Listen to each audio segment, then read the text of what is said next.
a really funny thing where I was looking at.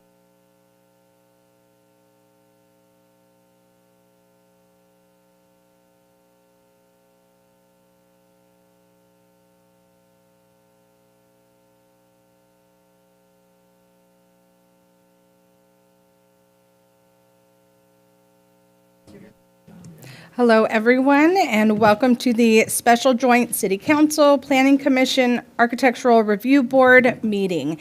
Today is March 31st, 2025. Roll call, please. Brian? Thank you, Mayor. Good evening, everybody. Before we begin tonight's meeting, I'd just like to remind all speakers that each person will have 3 minutes to speak per item on tonight's agenda. To help keep track of time, an online timer will be displayed on the screen. When your time is up, you will hear 2 bells. We ask that you please respect this time limit to ensure that everyone has a chance to participate. And Mayor, that concludes my comments. And now for the roll call for the City Council members. Councilmember Clark. Here. Councilmember Mayer. Here. Councilmember Nomura. Here. Vice Mayor Solorzano. Here. Mayor Alarcon. Here. The Planning Commissioner, Commissioner Benefield is absent. Commissioner Moyer. Here. Commissioner Van Antwerp. Here. Vice Chair Allen is absent. Chair LaFevers. Here. And from the Architectural Review Board, Member Johnson. Here. Member Little. Here. Member Wolf. Here. Vice Chair O'Connor. Here. And Chair Blakemore. Here. Thank you. Please stand for the Pledge of Allegiance.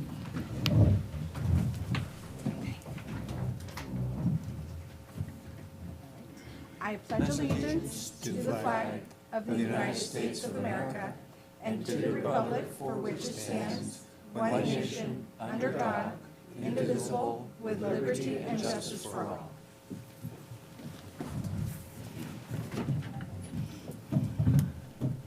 Okay, we are now moving on to our only agenda item, which is the conceptual review of a proposal to construct 93 new townhome-style residences and associated amenities on an 8.64 acre parcel located at 6380 Via Real. And I'll hand it off to staff. Good evening, Mayor Alarcon, council members, planning commissioners, architecture review board members, and members of the public.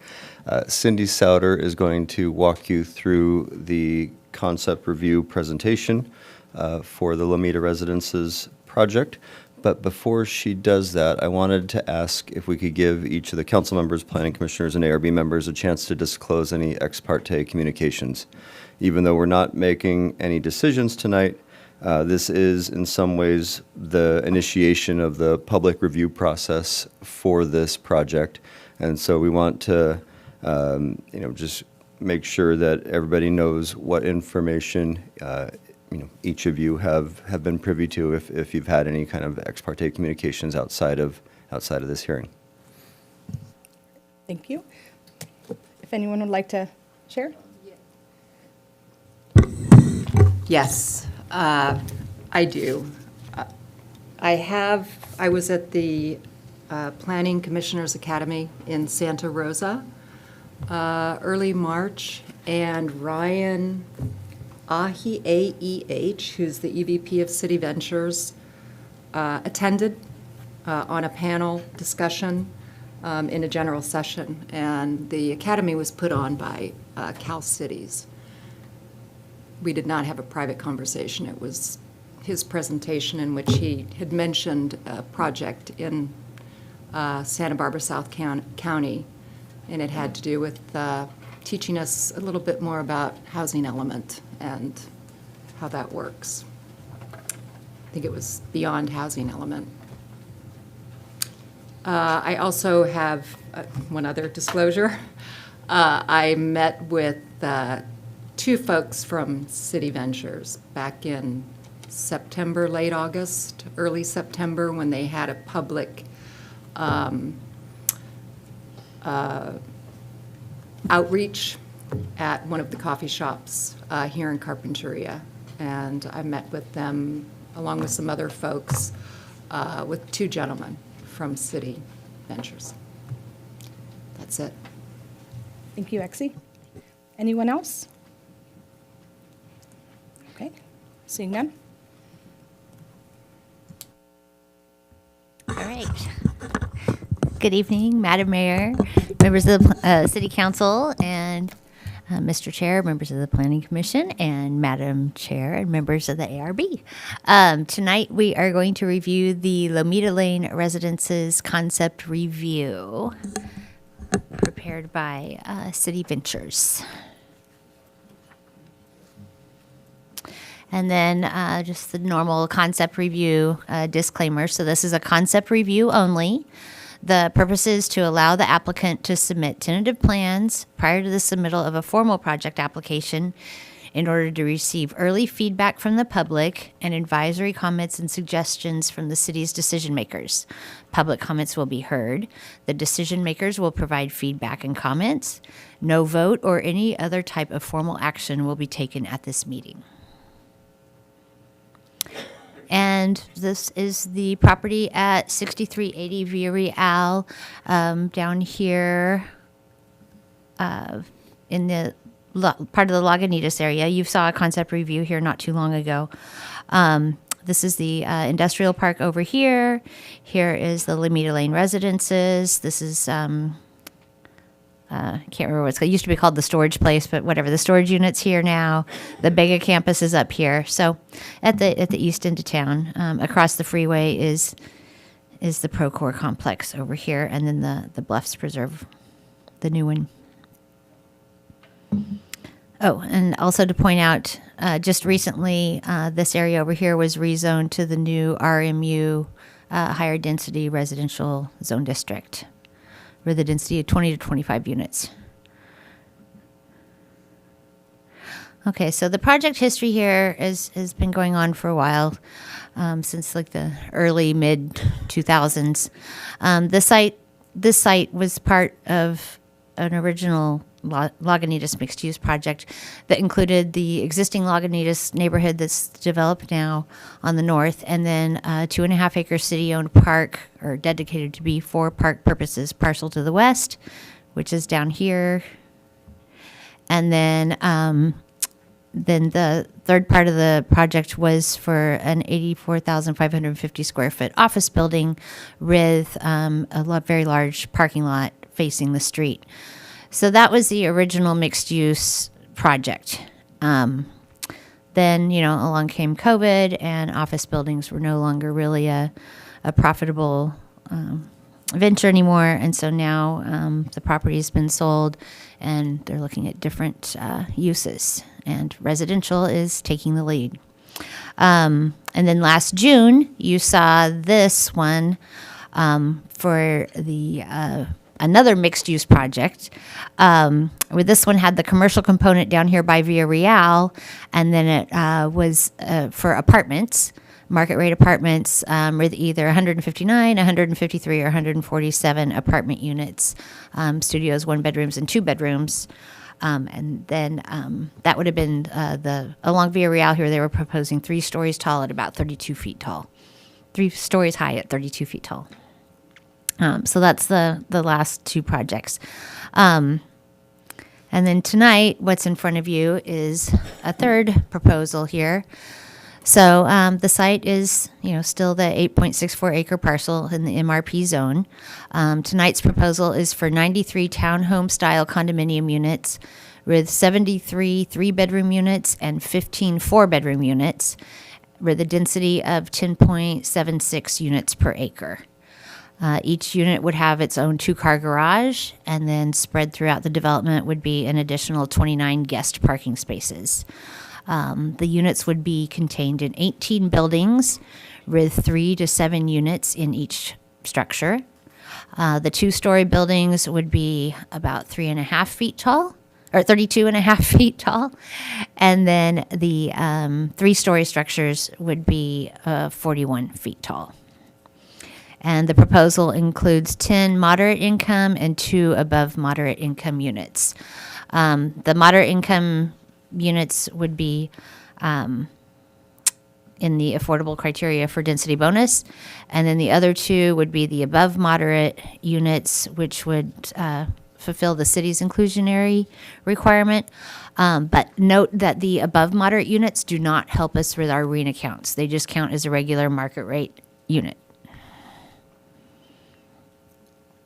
And here's the site plan. So Via Real's over here on the right side of the screen. Lamita Lane, which is the private road that goes to the properties up above, is right here. It's actually running along the east side of the property, even though it looks like the north side here. For the proposed buildings, the yellow and orange ones are the 2-story structures, and then the purple, pink, and blues are the 3-story structures. So the idea is to have the 2-story structures closer to Via Real, and then the taller structures in the back, with the idea that, when you're looking at the mountains from Via Real or the freeway, you're looking over the taller 3-story structures in the back. And the basin here, on some of the prior proposals, the basin was proposed to be expanded to accommodate the drainage. This concept plan does not include an expansion of that drainage detention basin back here. So if the project moves forward in the future, they might have to do some reconfiguring back here to accommodate that basin size to accommodate for their stormwater. But and here's just your typicals. In your plan sets, they're I didn't want to do all 18 buildings because they're all very, very similar in style. So these are the typical 2-story buildings. You've got your horizontal and vertical siding. You've got the brick veneer, and then some stucco here and there spread throughout. The 2-story buildings are 8-foot plate heights or 8-foot wall heights on the first floor. And then the second floors have 9-foot plate heights, and then the roofs are a 12 and 8 pitch, so it's a pretty steep roof. Here is like more of a side view of a 3-story, or excuse me, of a side view of the end of one of the structures. And here's another side view because they are oriented, some of them perpendicular with the street and some parallel with the streets. And then this would be the front views with the entries. And then internally within the development, the garages would face the streets. So for the, like if you were coming home from work and you lived in one of these units, this would be your view as you pulled up to your house. Whereas somebody that was coming to visit you would park in a guest spot and then walk through the development to get to your front door, which would be around on the other side. And then here's the typical elevations of the 3-story buildings. Again, similar colors and materials, of course, but with 3 stories instead of 2. So again, they've got the 8-foot plate height on the first floor, and then the second and third floor have 9-foot plate heights, and then again the 12 and 8 roof pitch, which is a fairly steep roof pitch for Southern California. We don't have snow that needs to fall off the roof, so. But, it's just a higher pitch. So that's the 2 and 3-story buildings, just your typical elevations. And then again, the garage doors facing the street here. The unit sizes, not including the garages, which add plus or minus another 500 square feet. For the 2-story structures, those are all 3 bedrooms, and those get, close to the 3,000 or a little bit more in the square footage sizes. So good size homes, a little above average for our typical Carpinteria size residential units for 3 bedrooms. The 3 stories, they're 3 stories, but believe it or not, they're actually a little bit smaller units. Those range in the 2,000 square foot when you add the extra 500 feet or so for the garage. So 1,446 plus a 500, you're almost at 2,000 square feet. So you can look at these. So their 3 bedrooms are a little bit more in line with the typical, resident size. Of course, these are townhomes, not single-family dwellings. So they are on the bigger side. And then the 3 bedrooms, and then 15 of the units would be 4 bedrooms. So 3 and 4 bedrooms, so large units. And then as part of the proposal, they are including landscaping and outdoor living spaces. So here's the entrance here off of Via Real. There would be a little open lawn area here in the front facing Via Real.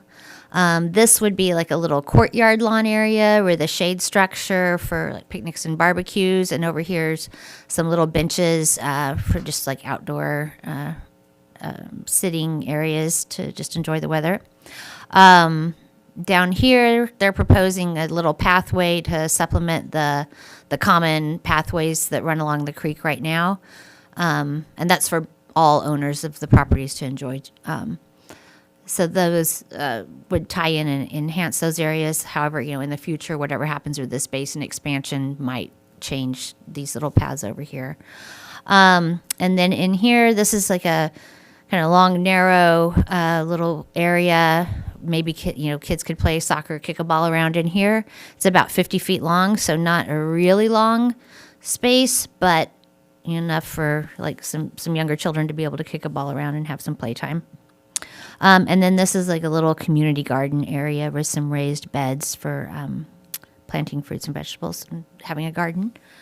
And then these number 9s that you see scattered around, those are actually transformers. So obviously those would need some landscape screening. There's 1, 2, 3, 4, 5 of those throughout the development. So those would either need to be relocated to a less visible area or significantly screened from view. So the key objectives and policies tonight for this project, we've got our land use element policies, objective LU1, which is kind of like the main policy, to establish the basis for orderly, well-planned urban development while protecting coastal resources and providing for greater access and recreational opportunities for the public. And then objective LU3, to preserve the small beach town character of the built environment of Carpinteria, encouraging compatible revitalization and avoiding sprawl development at the city's edge. And then we have our community design element policies, objective CD1, which relates to the size, scale, and form of buildings, and their placement on a parcel should be compatible with adjacent and nearby properties and with the dominant neighborhood or district development pattern. And we have our objective CD3, which is the design of the community should be consistent with the desire to protect views of the mountains and the sea, and that comes straight from the California Coastal Act, so that's a big one. We have objective CD10 for attractive frontage designs, and that new development should be carefully planned to enhance the quality of our streetscape.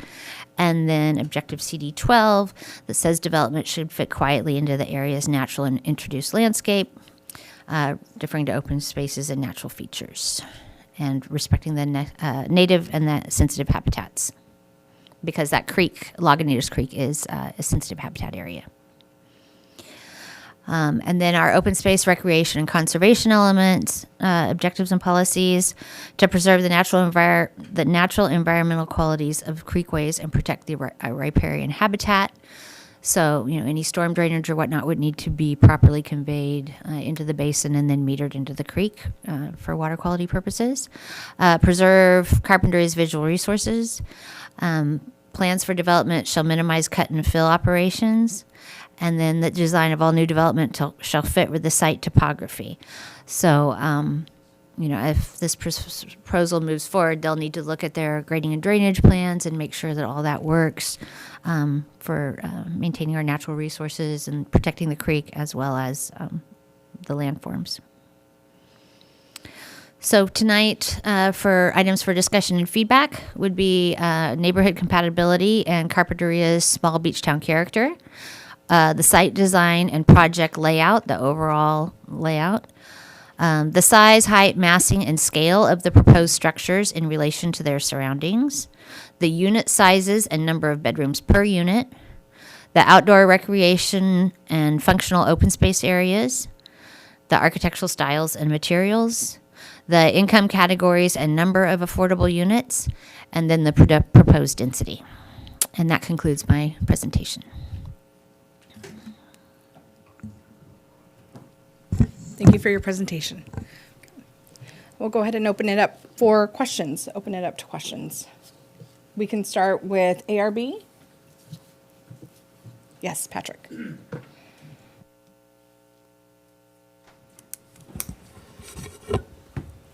Yes, hi, staff. Couple of questions and maybe a follow-up. In the write-up, there's quite a bit of discussion about SB 330 and the back and forth and the decision about whether to rezone this property or not, and the timing of the new applicant.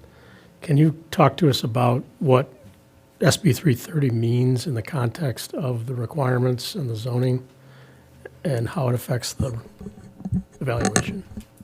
Yeah, so this parcel's an interesting one, and Nick, feel free to help me on this. When our housing element was going through its update, we had the prior proposal for the apartments in process on that, so it counted as a pending project. And that project submitted a SB 330 application, and what that does on a project like this one, it locks the zoning in place. So, if a rezone's proposed, the rezone won't happen. It vests the current zoning and the development requirements. When they were looking at rezone sites, it got skipped over then. And then now, it was a potential site to be rezoned, but I think it was, now that other apartment project isn't going forward, they included it in the phase 2 rezones now. So it's still on the list to be rezoned. However, with this concept review application that came in, they did also submit another 330 for this project. So it, again, locked in place that MRP zone that's there now. Thank you. Mayor, I've got one other question, if I could. Related to density, starting at the bottom of the list there, there's 3 areas that are unbuildable, if I understand the plan correctly. There's a dedicated access easement, which is Lomita Lane, which is in the property boundary. There's a drainage basin, as you mentioned, and there's also the restoration easement along the creek. Mm-hmm. Are those 3 unbuildable areas included in the calculations for lot coverage and for landscaping? So let me check, because they flip-flop back and forth. I need to double-check my table, because I did put gross and net on which goes. So for regular density, it goes by gross for units. And then for the landscaping goes by net. But our net would only exclude anything in the public right-of-way. It would not exclude the creek buffer or the basin or the Lomita Lane.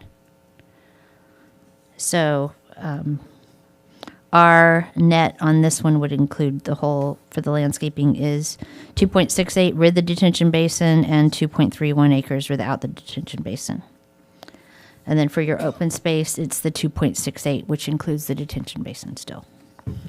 Very good, And that's thank you. gross. Open space is on gross. Thanks for clarifying.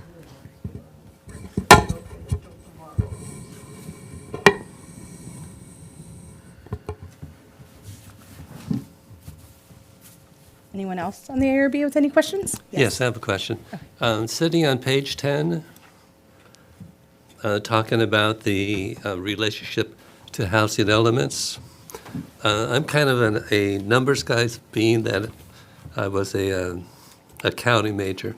So when I was looking at the area median income on that figure, I noticed that for Carpinteria, it's 137,000. So when we're looking at the lower limits of 80% to 120,000, that works out, at least based on my calculation, at 80% at 109,000 and at 120% at 163,000. Does that sound right? Where are you seeing the 137? I'm not seeing that. Well, that's my calculation. Okay. I looked up for Carpinteria, Okay. and the AMI was 137,000.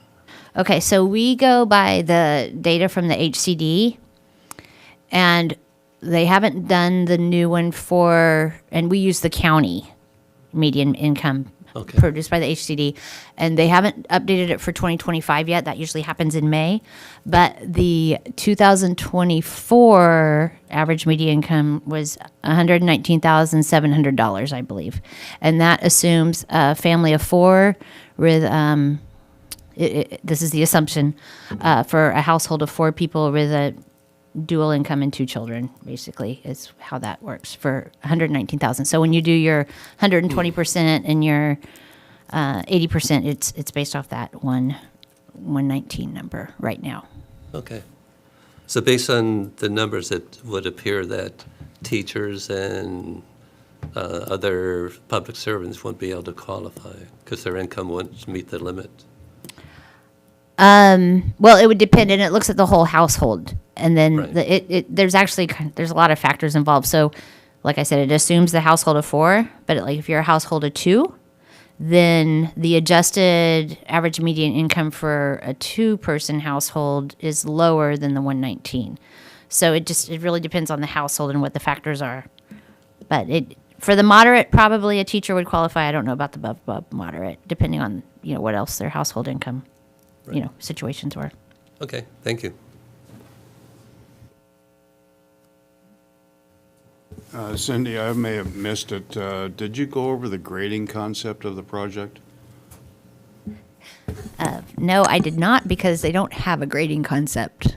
I briefly touched on it, that they're probably going to have to expand this detention basin down here to accommodate for their future grading, but they did not include a preliminary grading plan. But Thank from you. prior projects, we know they're going to have to do some fill because it's a low-lying area of the site, and then expand this detention basin more than likely up here. On the site plan we have in our file, it shows a bunch of grading being done at the southeast corner of the property there it appears to lower the proposed buildings from the street. On this? Lomita. So just wondering whether it was lower lines or filler lines or, Oh, no, those are the existing topo lines. So, okay, so. so there's the nothing- existing, no- so it is, like, this property is like a bathtub, basically. It just drops down like that. Okay, thank you. Any planning yes.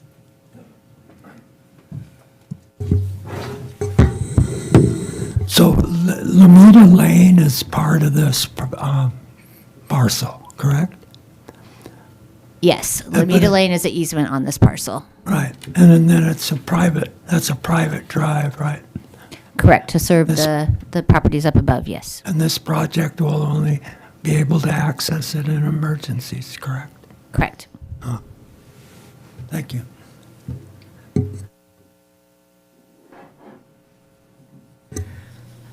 Cindy, I wonder if you could clarify a little bit for everybody, the rezoning that was proposed last year in the housing element,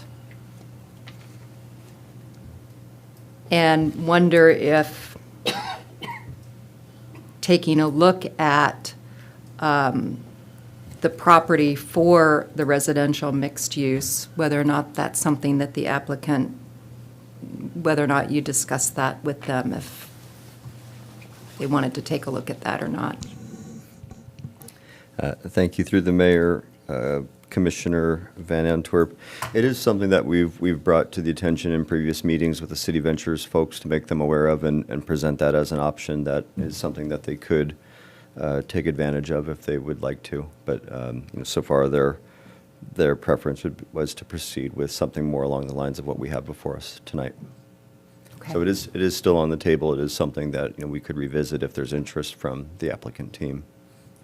All right, thank you. And if I may, one quick question, only because I don't think I've actually seen it before in an application or conceptual even. Just curious about the tandem parking that's proposed inside the garages, if that is consistent with our parking standards.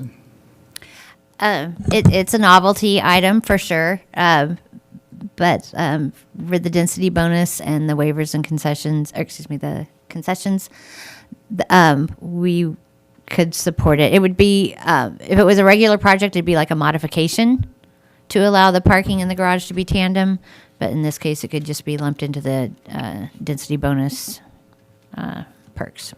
Would it then be another concession or not? A separate concession or just, I think we just lump it all in together with the parking in one, but we could call it out separate if we Okay. needed to. I don't. thank you. City just- council members? Oh, I'm go sorry, ahead. if I may, just to Yes. add on to that. So we'd have to go back and take another look at density bonus law to see, what it says. There's some concessions related to parking specifically that are granted automatically for density bonus projects in terms of the number of units the number of parking spaces that can be required per unit. I don't recall offhand whether there's flexibility baked into density bonus law automatically for something like a tandem arrangement, but we could, dig into that and take a look. Even if there isn't, under density bonus law, an applicant can make use of unlimited waivers. So they could tack on another waiver request if need be to ask for that tandem parking configuration.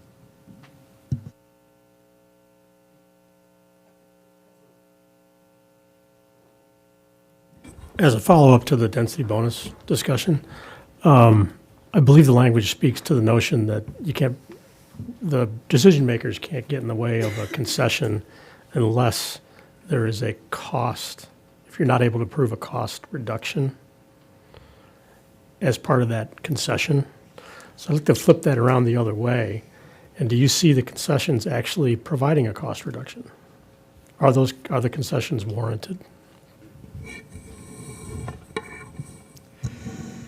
Through the mayor, ARB member O'Connor, we've laid out just at a high level in the staff report what some of the circumstances are under which a waiver or concession can be rejected. It's not something that I think we're prepared to dive into at this level. It seems premature to be talking about rejecting or pushing back against a waiver request or concession request at this conceptual stage. That's something that I'd rather reserve for later on when or if a formal application comes in and we have a chance to review it and work with the applicant to make some refinements to it. City council members? Monica? Yeah, sure. So I know one of the charges that was laid out for us is to consider some of those factors that you mentioned. And one of those is the mix of unit types and then the number of income restricted units to provide affordable housing options. And that's something with the project that I want to hear more about, potentially interest from the developer in moving in that direction more, given that that's been something that the council has shown to have a priority for, and that I know it's a priority for our RENA numbers.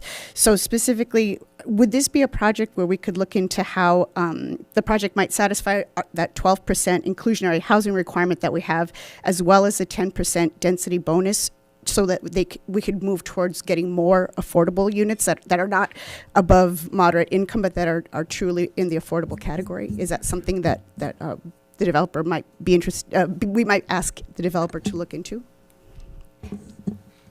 Yeah, when they submit a formal submittal, we will hash that out because that's definitely a great question, because if we could do the 12% inclusionary, which would be the above moderate income category, which, it would allow some people to be able to afford a home here, but it wouldn't count for our RENA affordable categories. And then on top of that, also have the 10% in a different category for the density bonus. That would give us more affordable units for the community and more inclusionary housing. So obviously, we would want that if we can get it. Yeah, I think would be a real priority for the council from what we've talked about in previous meetings. And do we know what is, for the 12 moderate and above moderate units, the general price of what those would be? There's a formula, and it's based off the average median income and the current mortgage interest rate. It's a complicated formula. But for the cottages, when we had that one above moderate unit, that was a 3-bedroom, and it went for, I think, $762 was the final price on that. So and interest rates were lower then. So I'm guessing with the average median income just going up a little bit more, and then interest rates for mortgages are much higher, probably around 800, I would guess, but that's just a guess. And then a smaller unit would be less. If we did them, also how we categorize them, if we do them as single-family dwellings or condos, the price will be much lower if we do them as condos as well. Okay, so Which these are going to be technically condominium townhomes. and then so of the 93 proposed residences, all but 12 would be market rate, so they'd be above that. So the Correct. amount you just said would be the most affordable version of it. Is that right? Yes, for the affordable categories, yes. Okay. And then depending on what categories they end up being in, the price obviously would be commensurate with the affordability level. Okay, and then I think I had mentioned this at a previous meeting, but there are no rental units here. This is just for sale units. They are meant to be ownership units, but somebody could buy it and rent theirs out for rental income rather than live there. So there's no owner occupancy requirement. But they would, in terms of short-term rentals, they wouldn't be zoned to operate as short-term rentals, correct? No. Possibly a homestay, which is when you rent out a room in your house, but not as an official short-term rental, no. Okay. And then just one last follow-up question to something that someone previously raised about the grading. So how would the grading and drainage plans, when they do come back, how do you anticipate that affecting the layout as we see it right now? Well, so they're going to, more than likely, based on what I've seen with the other prior projects, they're going to have to do a lot of fill in here because, like I mentioned before, it's basically a bathtub. So it's a low-lying area, this property. So they're going to have to build it up to at least get it level with the surroundings. And then the basin that's back here now takes drainage from the properties over here and just some site drainage and some from over here. So that basin, in order to accommodate all these new impervious structures or impervious surfaces here and this new runoff, would need to be expanded or deepened or something back here, which, depending on how much larger they have to make it back here, if that's the path they choose, then it would compact everything or possibly result in even fewer units. Okay. So based then on that this would bring, proposal. yeah, it would be lower density than what we see right now. Right. And right now it's at 10.76. And they're allowed to, in the MRP, they're allowed to do the 20 units per acre. So right now it's just barely above half of what it could be right now. Okay, great. Thank you very much. Through the mayor, if I could, Vice Mayor Slarson, I just wanted to circle back to your question about the affordable units and what their sales prices could be. I did have a chance just before the hearing to kind of do just a quick off-the-cuff calculation for the moderate income units. And as Cindy said, the actual sale price is dependent on what the interest rate is at the time we do the calculation, what the average HOA monthly fees would be. But ballpark, for the moderate income units, the 3-bedroom unit, I'm anticipating it would land somewhere between $350,000 and $400,000 as its sale price. And then for the 4-bedroom units, as condos. As condos. Okay. And for the 4-bedroom unit, it'd be a little bit higher than that, maybe 400 to 450, something like that. So, Those yeah. are for the moderate income units. The above moderate are probably closer to what Cindy And- was specifying in that 700,000 range. And how many were moderate income? 10 of the units are proposed as moderate income, and then 2 are proposed as above moderate currently. And then the rest are all market rate? Correct. Okay, thank you. Yes. My question is in line with that, is just for the sake of everybody in the room understanding it, in order to get the density bonus, 10% of the units need to be in a moderate or income restricted, right? And then inclusionary housing requirement is 12% or 15%?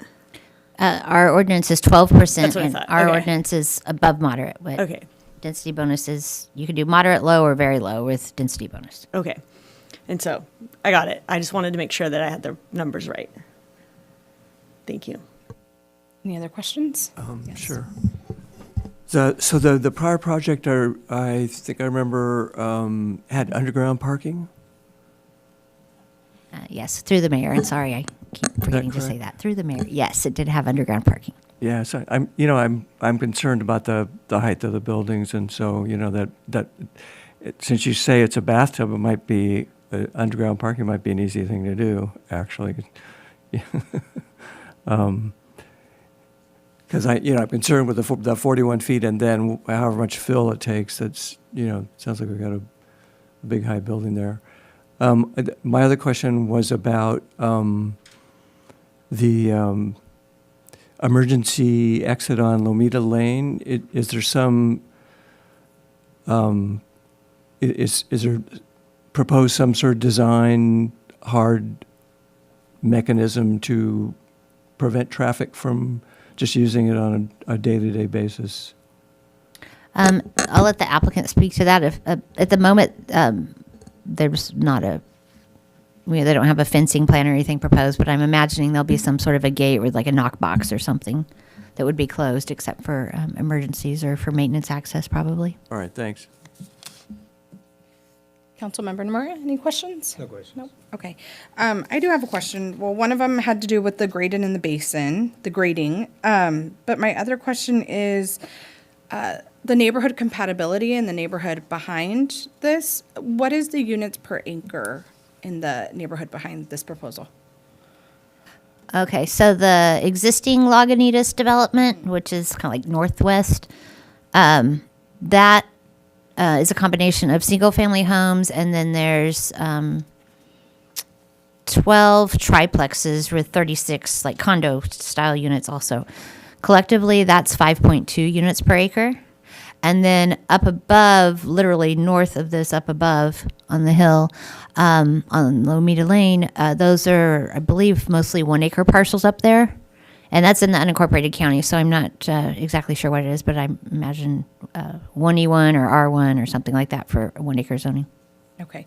And then my other question has to do with parking. I think it's 200 and some parking spaces, but, with all of the bedrooms, I can imagine it's be a very dense property with a lot of people. In terms of the parking, what are their other options if all of these parking spots fill up with the proposal? You can't park on Via Real. Is that correct? No, Real's red in that area right now. So what would be the closest other nearby street or public street to park? Probably Baylord? Mayor Alarcon, I think it would either be farther west down Via Real towards the mobile home parks and condos, or heading east the other way, it'd be folks parking on Cindy Lane or Mark Lane in the industrial park. Okay, great. Thank you. Okay. Before we open up public comment, I'd like to see if anyone else has any follow-up questions. Oh, yes. And the applicant, too, has a presentation. Oh, absolutely. Okay. We'll take one more question here.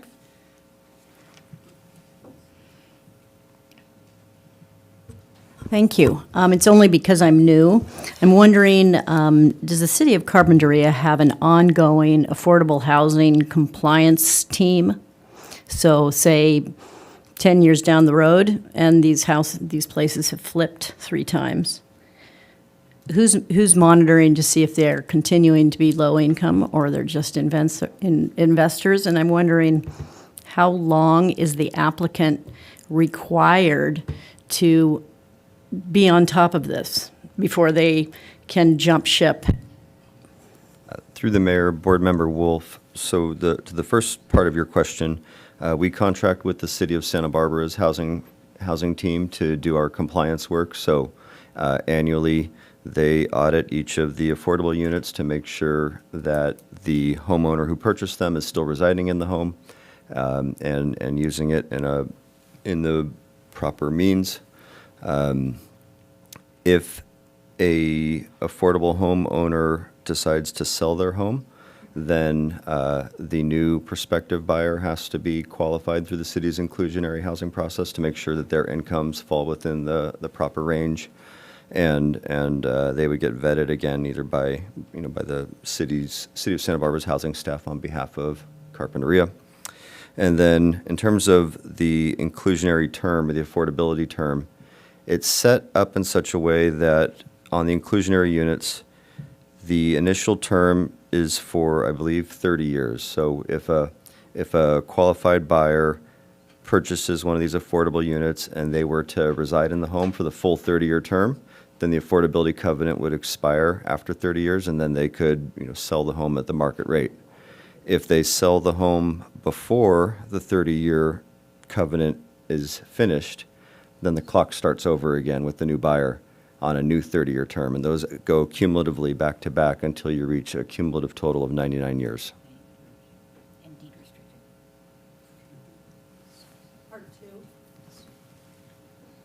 The applicant, Oh, so the developer, how long does the developer commit to staying involved, especially if the units are all sold? That would be for the applicant to answer, if they would have any ongoing long-term commitment. Typically, in a condominium development, once a certain, once all the units have been sold, then the developer would bow out, and ongoing maintenance and upkeep of the property becomes a responsibility of the owners association. Okay, so I'd like to invite the applicant to come up to the podium and present.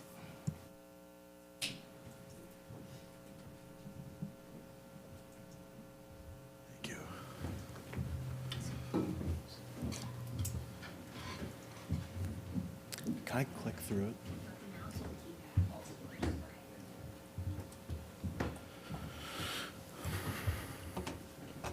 All right, thank you, council members, commissioners, and board members.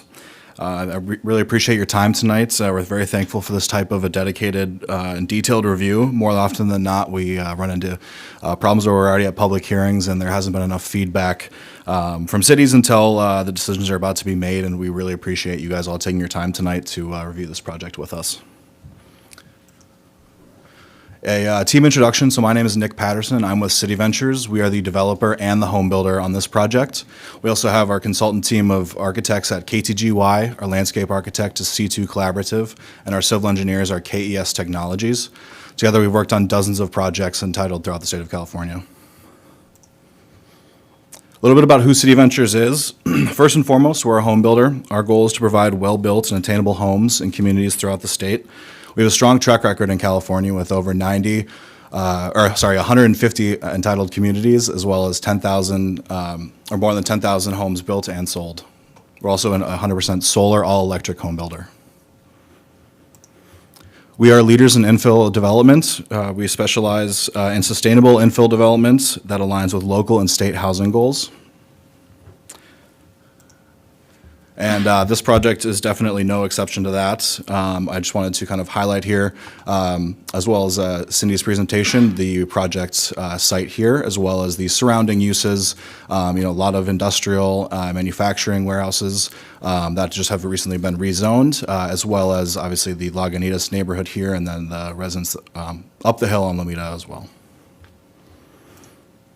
Also wanted to highlight the proximity to schools. It's always important for us when we're choosing location for our projects to be close to schools. We have a lot of young families that are buyers, and we just wanted to really make sure that we highlighted our proximity to the schools, as well as the profit that we're providing with funds with our public facilities as well. And then here are some more locations surrounding uses, just pictures from street angles, as well as a few pictures from the actual site as well. And Cindy touched on most of the project details, but I kind of wanted to just talk about a few of the state laws, as well as the affordability on this project. So SB 330 and density bonus law help us mitigate any major changes to code, fees, and design standards. We always plan to build a project that aligns with the city's goals, but many times need to shift and adjust ever so slightly to ensure the project is helping the long-term goals of the city and will work as in feasibility for us as well. We understand that this level of affordability might not be as much as the city would like, but we do, however, find the financial feasibility of this project is heavily influenced by factors such as construction costs, land price, and the overall economic viability of the development.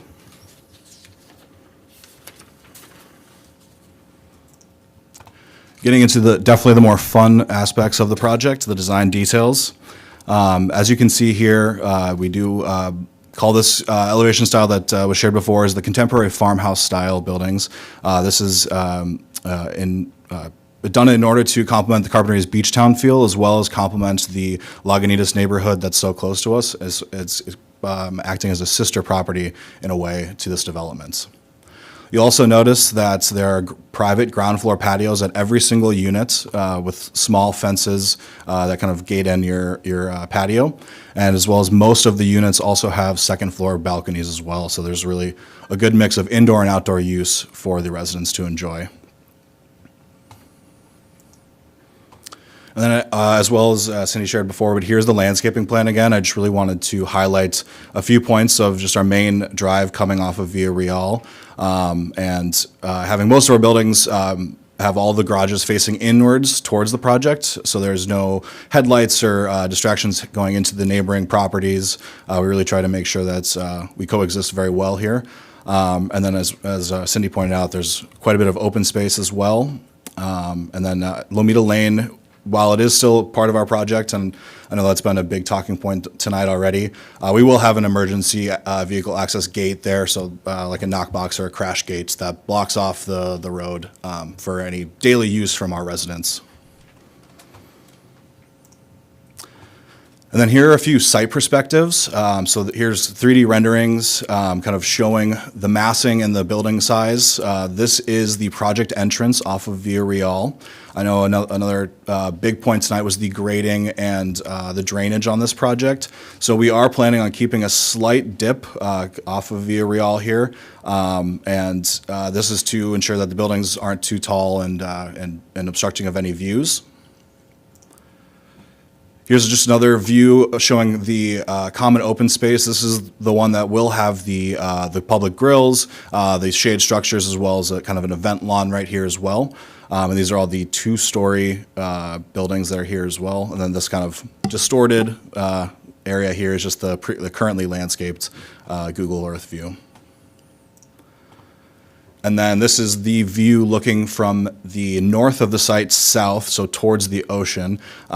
This is where the stormwater detention basin will be, as well as the walking paths that connect into the current restoration easement. And these will be the 3-story units as well. You can kind of just see the massing and the scale of the industrial buildings as well to the east, or the left of this picture. And then I just wanted to touch a little bit more on the sustainable nature of City Ventures. As I mentioned before, we are a 100% electric home builder. We focus on developing smart and efficient homes, and we always try to keep up with new technologies that are coming out so we can ensure that our homes keep costs low for residents and their communities. As I mentioned before, we're looking for a strong feedback on this project, as I know once we get further down the road, there isn't much room for it. We understand that cities have a difficult task to balance growth with community concerns, infrastructure, and long-term planning goals. With laws like State Density Bonus and the Housing Accountability Act, where advantages are given to the developers in order to address the housing crisis, it's important to ensure that these housing projects are a partnership between the developers and the cities. I'm open to answer any questions that you guys have, as well as I hear any comments. Thank you so much. Thank you. Any questions? We can start with planning. Yes, Patrick? How are you doing? Same question as earlier. Could you expand on the notion of the SB 330? And it just seems to me that, you know, this is a residential project. Correct. Currently zoned as you know, differently, proposed to be zoned as mixed use, but being also proposed as a residential property. So there's a whole mix of things going on here. I'm just curious why you chose to lock in SB 330. Yeah, there's definitely benefits just in addition to the zoning and the standards that are set forth with SB 330. One of those is just being with this site possibly going into the housing elements with a much higher density than we proposed. It's a little bit more than what we're typically comfortable building. We're a little bit lower in density than some other projects where it's like the high apartment building density project that was proposed last year. So we just wanted to ensure that we didn't have to get kind of locked into that higher density or the higher minimum density that was part of the housing element, as well as just it helps vest fees and other regulations for us at the time of when we submit that SB 330. So it helps us kind of in the long run to make sure nothing changes. Thank you.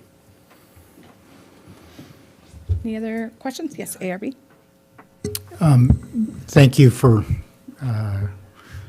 presenting to us conceptual. We appreciate it. Just to sort of tag on to that, to your answer to that last question, because I think it's may come up in some of our comments. There's how much density is appropriate for the site, size of the units that, I'm curious about the applicants, to hear your thoughts about why you selected 3 and 4 bedroom units of this size as opposed to a broader mix of some units like you're proposing and perhaps some smaller units. So I'm curious to hear how what your level of flexibility might be, or how you've chosen to select the size and scale. Yeah, absolutely. Thank you. So as I kind of mentioned before, we have a lot of families that purchase our homes, and so we always try to make them the units live like a full single-family detached home. So that's the reason for the larger units, is to make it really still feel like you can have an option between either purchasing maybe an older single-family home, or you could purchase a brand-new townhome with us, and sure, it's attached, but it still lives and feels just like a regular single-family home. And so with the 3 and 4 bedroom mix, it really provides that option. We've gotten a lot of public feedback from neighbors, as well as just other staff and the city, just kind of explaining that we would like to see the lower bedroom count units, and I think that's definitely something that we can explore. It would just increase density a little bit, which I think is a goal of the city as well. But that's something that we're exploring currently. This is our first kind of site plan that we've done, and so we're still looking at all of our options before we do a formal submittal. Thank you. Yes, John. Why the 8 and 12 roof slopes? That would have to be a question for our architect. I do not know the answer to that one, but I can definitely. Where did the 8 and 12 roof slopes come from? Yeah, I can definitely find that answer and get back to you. Anyone on city council with a question? Yeah. Yes, Monica. So I appreciated in the city's staff report, they had given some options for how this can be an SB 330 project, but then also maybe go more towards some more affordable housing options, like having smaller unit sizes with higher density to accommodate more income diversity, or having the property rezoned RMU and then seeing a set aside of 20% low income units. I hear what you're saying about why you're going the way you're going, but are you open to the fact that it's a strong will of a lot of the community and of council, maybe not everyone you're hearing from, but there are a lot of people in the community who do want more truly affordable housing options, more than 12 units out of 93. So can you speak to that? Yeah, absolutely. I think that goes back to the previous comment of just doing a little bit smaller of units. And with that, we can increase our quantity, which then also increases the amount of affordable units as well. And with that, we're able to kind of play around with the numbers and make it work so we can provide more affordable at a little bit lower of a base price as well. That sounds like something that some folks up here might be interested in hearing more about, so thank you. Yeah, of course. Yeah, thank you. First off, appreciate it and thank you for bringing forward a conceptual review. Gives all of us an opportunity to see, get some input to you and see why, in fact, there's certain directions you decided to go. First question I have actually has to do with the most important one is that we are trying to increase affordability within the community. That's one of the areas we really lack. Workforce housing is at a minimum. If you look at staff, probably 90% of them are living out of the area right now because they can't afford it. My one concern or question I have is the same one that John had, and that has to do with the roof pitch being vertical height. I sat 18 years on the ARB, and we always tried to hold that height at a maximum of 30 feet, especially in the downtown area. With the pitch that you have going 32 and a half and then 41 feet for two-story and three-story, if you were to reduce the pitch, you would be able to reduce substantially the height element. And in looking at your PowerPoint, all of the examples that you showed in that PowerPoint of other developments you've done, none of them had that roof pitch. They were all either flat or slightly pitched. So that would be one of the concerns I would have. That area there, even at the freeway level, it's going to still be a little bit low. We'll be able to see quite a bit of the mountain views of it, but I didn't want to have it dominated with vertical height of buildings along with vertical roof elements, because they are in different pitches. So when you look at it from the freeway level, most of them are going to be pitched towards us, so we're going to see a lot of roof element, making it look even higher. The other one has to do with, I would say, the actual grade plan. I know you haven't gone that far yet. You haven't seen any studies of it. You haven't done any topo work or any hydrology studies of that one. But there's a reason that's called Lagunitas, and that's because it is a ponding area, and that's been known to do it for a long time. Again, that's why they call it Lagunitas. So my concern would be you probably, in my guesstimate, are going to have to raise that up instead of keeping that pitch down. I would appreciate it if you could keep it down, but I don't see how that's going to be possible. You have a detention basin in the back that's going to perk water down towards the front. That's just basically going to leach downhill. So you're going to have a problem with that part of it too, along with how you're going to get that water across the freeway. You're just not going to do it. It's got to go someplace, and so it's going to probably pocket there. So I would be concerned about that part of it. The overall design you've done is well thought out. I like the idea of how you did the internal, I would say, traffic flow, putting the garages internal. I think that's a great idea you did. That will work out well for us, in my opinion. 2-story and 3-story, I think inevitably we are going to have to start looking at more 3 stories just for our housing element, trying to get the housing into that one.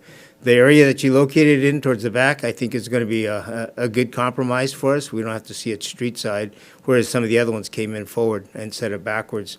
So I think that part there will help. Again, contemporary design, you've done a good job of it. Simple, clean. Landscaping, even though it's conceptualized, I see good features in that one also for open space. So those are my comments.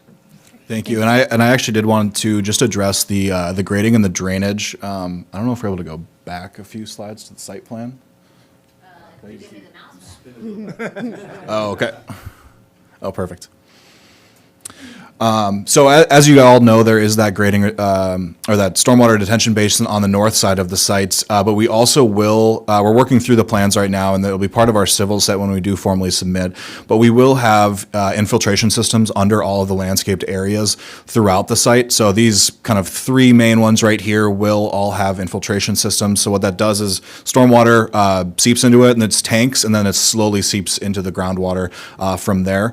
So that will be planned. We are doing hydrology studies as well, so that'll all be part of our formal submittal, but just wanted to make note of that just so you're all aware. And that kind of allows us to keep the grade at where it currently is, or somewhat to what it currently is, without having to build up the site too much and bring in too much fill. And then also just to note, the pitched roofs, it's definitely a possibility to switch to a flat style roof. We just really wanted to keep kind of that essence of the Lagunitas neighborhood and the rest of Carpinteria by doing the pitched roofs. I think just kind of an elevation style and design, it really helps kind of make it feel more like a single family home instead of just a large kind of more apartment building that would come in here. But we can definitely look at different options, and we'll explore that as we continue. The reason I brought that up, I don't mind a pitched roof at all. I just think the vertical height is getting a little excessive. Yep. The other problem and challenge that we face, as the Architecture Review Board and Planning Commission realizes, every time we make an exception for vertical height, that becomes a standard. Everybody's going to want to go to that one. So every time we bump it up, that's going to become the standard. So I would like to try and hold it down as long as possible. Sounds good. Thank you. Any questions? Nope. Okay. Oh, yes. Go ahead. Thank you. You said a bunch of times wanting to be, attractive to young families. That's the size. But I'm sort of surprised by how little open recreational space there is. 98 units with 3 and 4 bedrooms, that could be like 200 kids playing on a 50-foot space. It seems like there's a lot of opportunity for us to sort of, make it really attractive to families to, utilize or maybe create some more open space. The park that's the closest is actually our most impacted, Monte Vista Park. It's loved to death out there. So I would like to see that. I also agree with what everyone else said about, workforce housing and, more affordable. If we're going to make concessions for height, we should be getting more than just, 12 units. And then the last thought that I would have is, we're taking a lot into account views of the mountains, but there is a thriving and long time residential neighborhood off of Lomita. And, you know, I would really be curious to see how much their views of the ocean are impacted by the height being taller towards the back of the project. So, you know, those are just my thoughts and questions. Yeah, absolutely. I know that part of the entitlement process is doing story polls, and so I think we're definitely open to doing that to kind of figure out what that height is and what those views are. We've received some pictures from the neighbors up in Lomita to kind of see what their views currently are, so we're trying to work with them as much and make sure that we don't block any ocean views as well. And have you guys considered maybe making a little more open space for families or like family-friendly things, you know? Yes, yeah, absolutely. So basically, everything landscape here is tentative, so we can definitely work and come up with different solutions. We've done a lot of times in other projects what we call a tot lot, which is more playground material as well, and that's always been a big hit with families. And so we can definitely look at exploring that as well. John? The underground parking. Oh, yes. Yeah, since you know, from the June meeting, I know that there's like 4 feet from finished floor to grade now. So that means that your parking structure doesn't have to be that deep. Mm-hmm. And if it's ventilated to open air, then you don't have to put vents in. Vents cost at least 2 feet. So that lowers the parking garage a little more. So I think you could play some games like that. And another thing is you can you get rid of the garages, set those down, and then those garages are just going to be storage sheds. You know, they're just going to aspirate the parking situation. But an underground garage, they're dedicated parking space, and it's not gonna affect the rest of the city like those garages are gonna. So I was just like, I know that there's a lot of extra expense in an underground parking, but just how much? How much does it cost? How painful is that going to be for you? I don't know the specific number for this project, but we can definitely run that study. It is a pretty extreme number, and it increases our building cost by quite a bit for something that we kind of already have on-grade parking that works, and it's worked in hundreds of communities throughout California that we've built before, and it works pretty well. But we can, get those numbers. I could share that with you and really talk with our home building team about it. But yeah, I do know that it is quite a bit of a premium to build the homes, as well as just other grading issues that we might run into. If there's any groundwater that's down there as well. Okay, so quick follow-up question to that.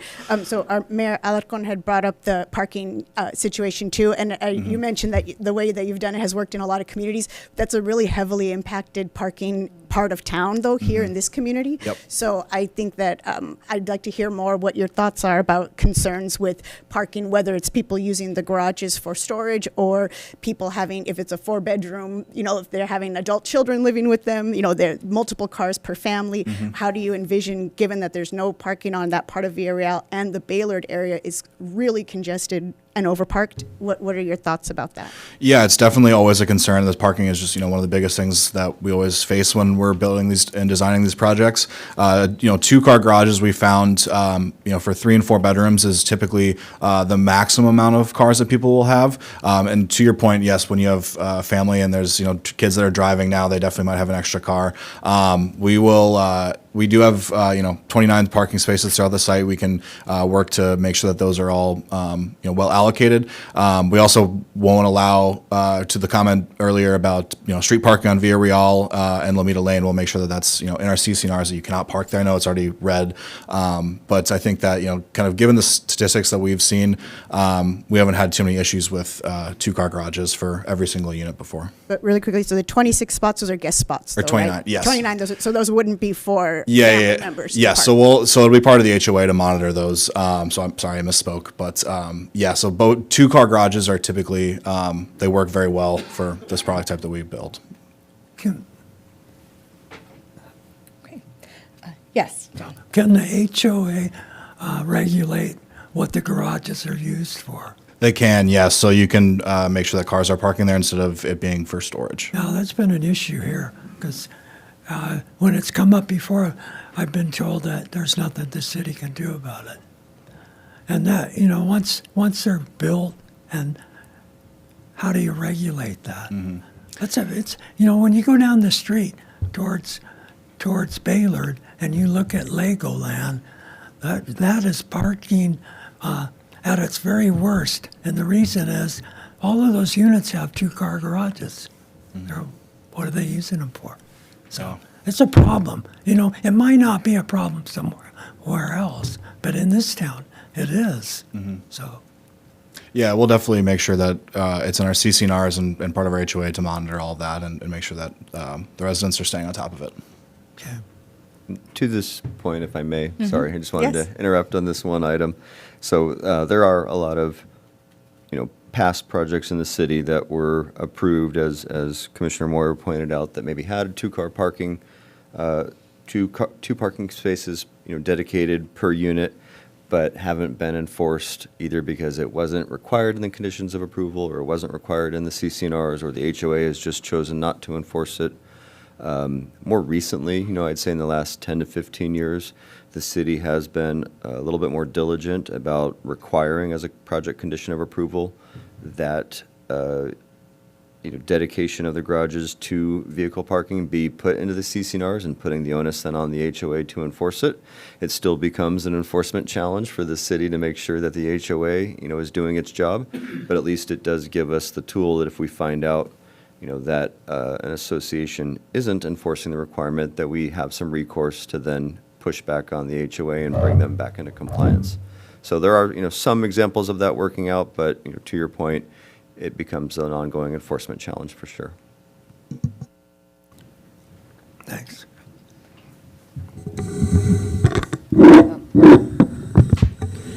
So I lived out at Lagunitas, the original development there, for 3 years, several years ago.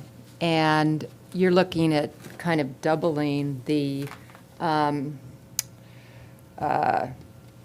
density of the existing Lagunitas development. And so this discussion around parking is actually a big issue. One of the things that I noticed when I lived at Lagunitas, and my kids, all in school, different schools here, transportation, getting in and out of the city actually was kind of a problem. So I'm kind of anticipating that as being something that residents in the area, that's going to make an impact based on what you're proposing this evening. Has City Ventures ever worked with public transportation, like MTD, as part of a project? We used to have, I'm bringing this up, we used to have an electric shuttle that we loved. It's too expensive, it never went out there, but we're talking about this from a livability standpoint of people that are out there. I think it's something that would, I don't know, Yeah, worth exploring. If you guys have ever done anything like that, Yeah. could kind of, dovetail that in with more deeper affordability in the development as well. Yeah, I don't know if we've specifically worked with us, like the statewide or citywide public works for traffic purposes, but we always typically do traffic studies as part of our entitlements and figuring out the VMT, which is vehicle miles traveled, and it really just calculates how many trips are generated from the project, what it currently is now without the project, and then with the proposed project. And so we'll do that calculation, and it really kind of just gives a good understanding of how many more cars are going to be on the road. But we can definitely, with that information, then we'll tailor, if we need more surface parking, or if we need to change the site plan around for that to make sure that, we provide the best product for it. Yeah, I'm just wondering if there would be any benefits to you as a developer to work with public transit. Yeah, we can definitely explore that. I can talk with staff about getting in touch with them as well. Thank you. Yeah, thank you. Any other questions before we, yes? I'm also looking at the parking, and I'm looking at the surrounding areas and the industrial park next door on both sides, or even the ponding basin in the back, and wondering if the city of Carpinteria can say, hey, we do require more parking of you. I mean, there's one thing that SB 330 says you're allowed to have 1.5 cars, but in an area where, this is California, there's going to be 2 cars. That's just the way it is. Nobody's going to be driving their .5 car with their kids in it anyplace. And so it is going to be an issue, even if people have to walk across Lomita to get to a place to get their second car. It is going to be an issue. And I'm just wondering if you have, in other neighborhoods that you've built these projects, if you've come up with other concepts for additional parking besides your 27 guest parking, beyond that, someplace else, way in the back, something. Yeah, absolutely. I mean, it's really on a site-by-site basis, just kind of given the shape of sites. You might have an odd pocket somewhere where you can throw additional parking, service parking back there where, a home might not fit. But currently, our site plan, given all of the kind of landscaped areas and where the buildings currently are, I don't know how much more parking we'll be able to find, but we can definitely, sit down with our architects and explore getting more surface parking on the projects. Speaking for, different sites where people don't have to walk to, I can't really speak for the city, and if we can, find something and work together on another site, I can't really make that promise, but definitely something that we'll talk about and come up with an answer for you kind of as we go through the rest of our entitlements. Okay, seeing no other questions, I'll go ahead and open up public comment. Thank you for your presentation. Thank you. Mary Wiedercar, Yes, that's me. followed by Sue. Thank you. I didn't really expect to have to talk tonight. But first, I'd like to thank all of you for the time and energy you've put into this community. You're never thanked enough for it. So at least take my thanks. I'm a Lagunitas resident, have been there since the place was new. And I'm very pleased to see that they're going to have affordable housing. We have it at Lagunitas, and it works like a dream. Everybody's mixed up so that it's really perfect for everybody. It's a great system. 2 things I'm concerned with, looking at the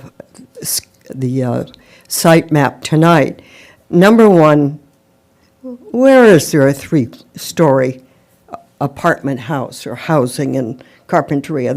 That's a new thing we have to look at, folks, because as we were told, when you set a new precedent, that becomes what happens.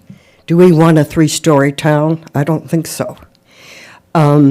Also, we live right adjoining this development, so it affects us. And a 3-story is going to look right down on a lot of people's properties and yards and whatnot. So I hope you'll take that into consideration. Number 2, tandem parking is the other thing. Is that going to be the new thing in Carpinteria? We're going to have tandem parking?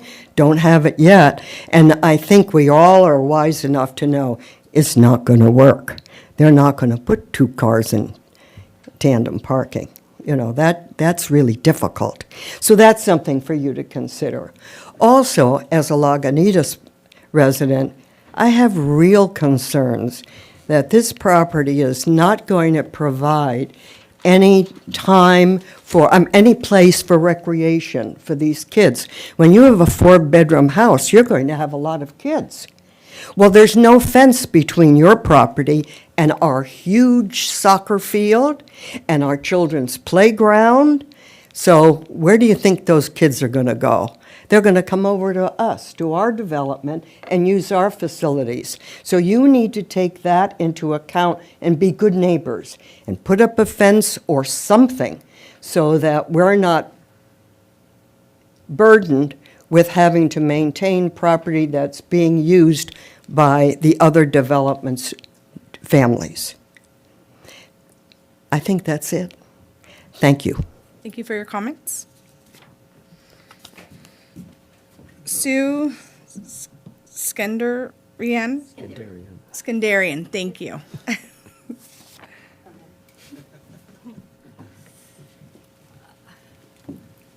Well, good evening, and thank you all. Thank you, City Council, Planning Commission, ARB, and staff.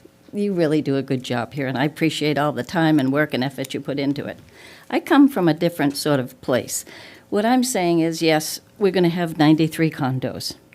And as a homeowner and a resident of Carp for over 25 years and 50 years of ownership here, and a senior on a fixed income, I hope you will consider the impact of taxing, rising cost, and the other expenses that we will have from these services. Water costs especially worry me. And worrisome also are taxes and bonds for schools and services. As a fixed income senior, that will impact us for sure.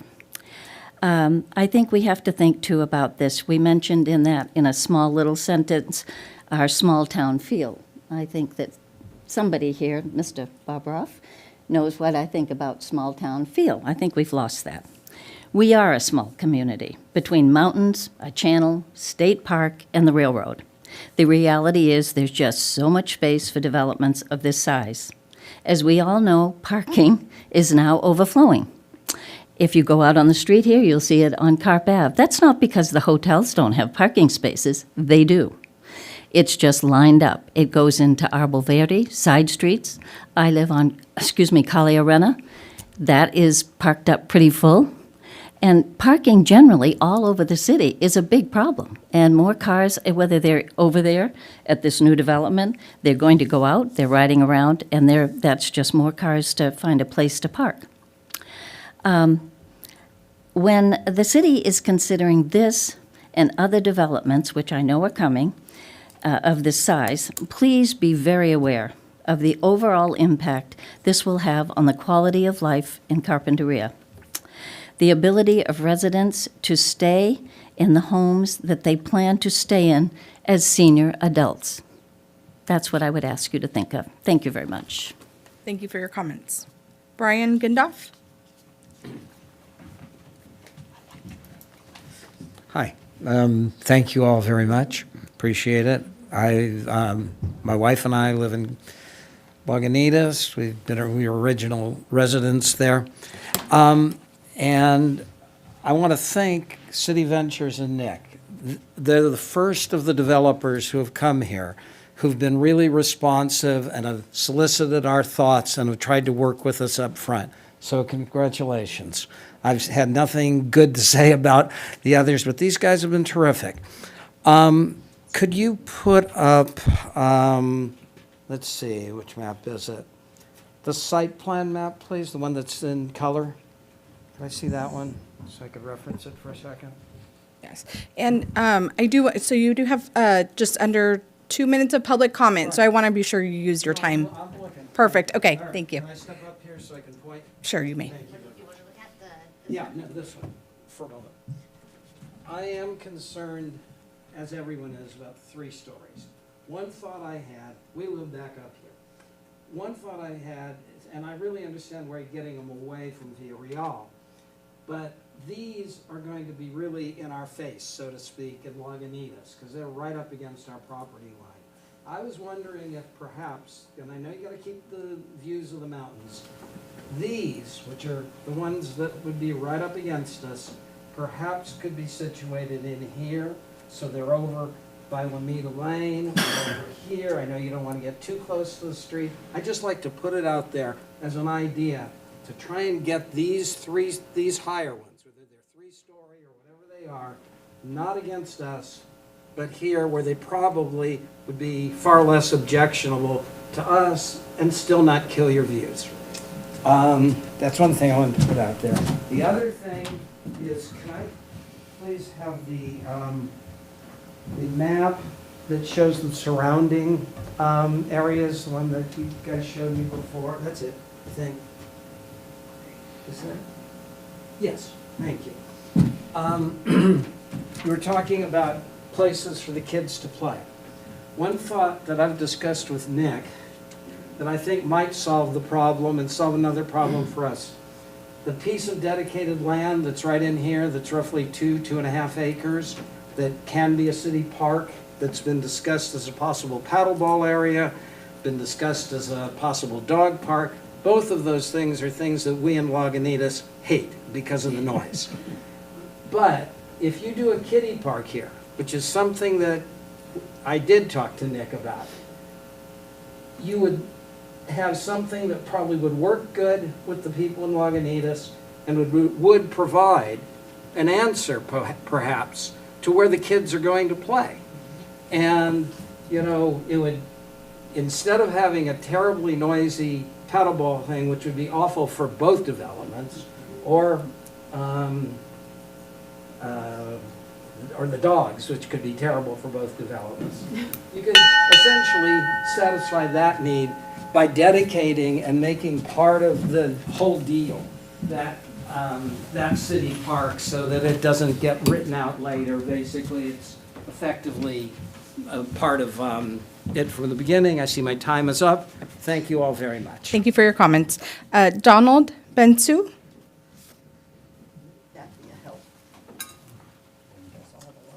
I don't think 3 minutes is enough, but that's what the rules are. I'm Don Benson. I'm here for my wife and myself. We've been involved with the community for over 65 years and so on and so forth.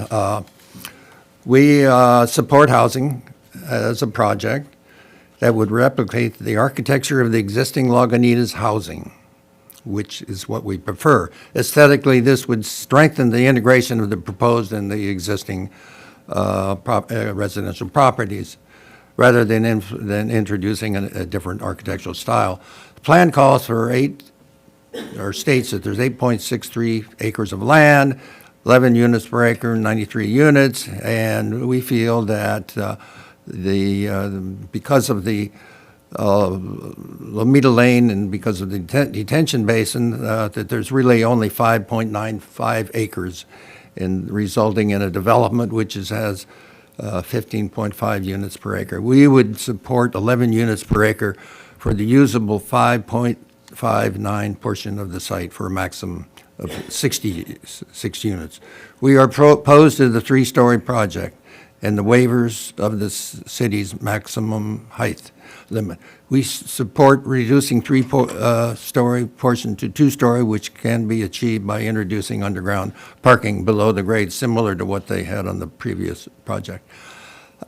We support a 1- and 2-story project. Also, we are opposed to raising the grades, which adds substantial height to the buildings and increases the incompatibility.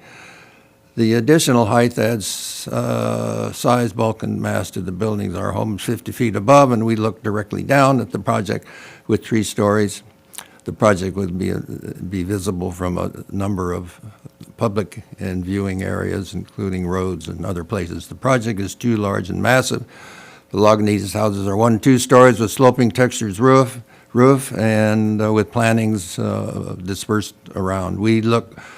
We work closely with Lagunitas developer and staff to locate 1-story buildings adjacent to our properties on Lomita Lane. We are concerned about Lomita Lane, but it sounds like that's been taken care of, or that there isn't going to be an entrance or an exit to the project. They talked about parking. There is no parking on Villa Real. We're concerned about not having enough parking spaces, and I've questioned tandem parking.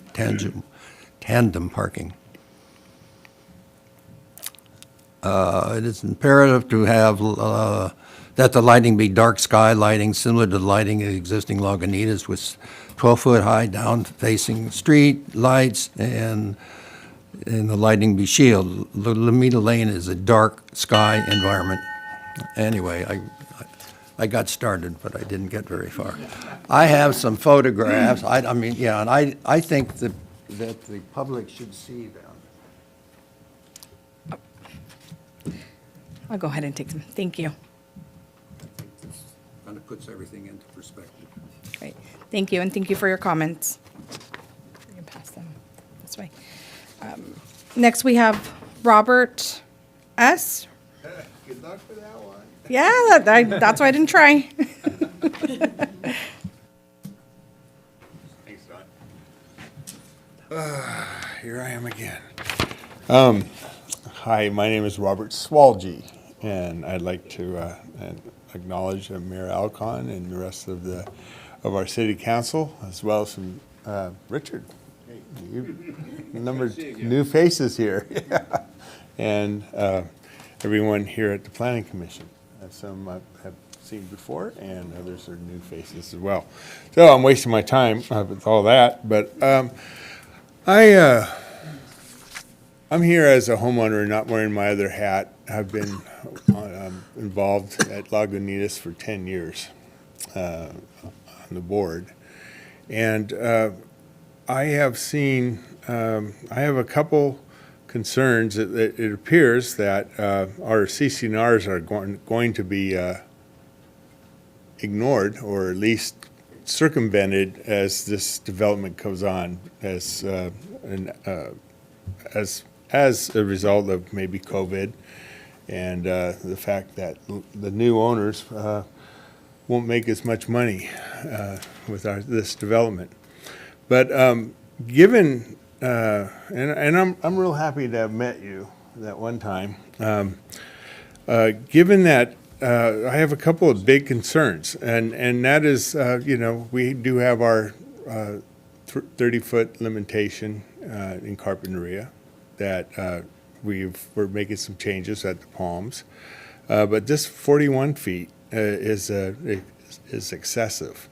So the impact it may have on many other people, including us, remains to be seen. If and when those story poles go up, will they take in consideration the other 4 feet of backfill? So they should be like 45 feet in length.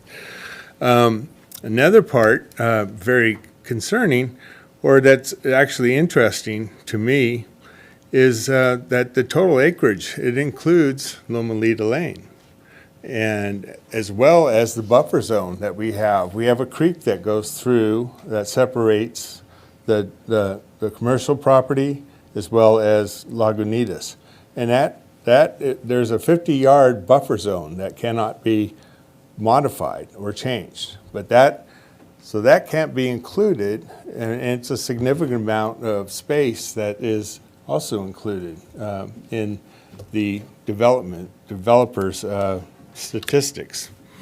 So I want to make note of that.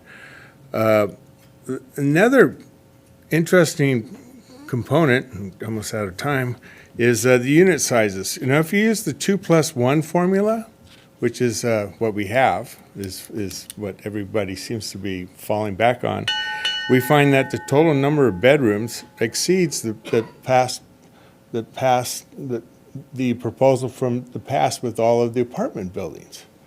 If you were to add all that together, you're going to come up with over 294 bedrooms, or come up with 294 bedrooms. So that is going to significantly impact the amount of parking and availability there. Also, from my experience, parking, getting 2 cars in one garage, my experience is impossible unless you're going to be a real target for somebody. Thank you for your bear comments. that in mind. Is there anyone in the audience who would like to make a public comment? Okay. Seeing none, anyone on Brian's Zoom? Mayor, we have no raised hands on Zoom. Great, thank you. Before I bring it back to the council, commission, and the board for final comments or additional questions, I'd like to see if the applicant if you'd like to take a moment to share anything else based on the comments that were brought up. I think I'm good. You're good? Okay. All right. Anything on the staff side? Nope. Okay, so we can go ahead and start with planning members if you'd like to share your final comments. Planning or ARB?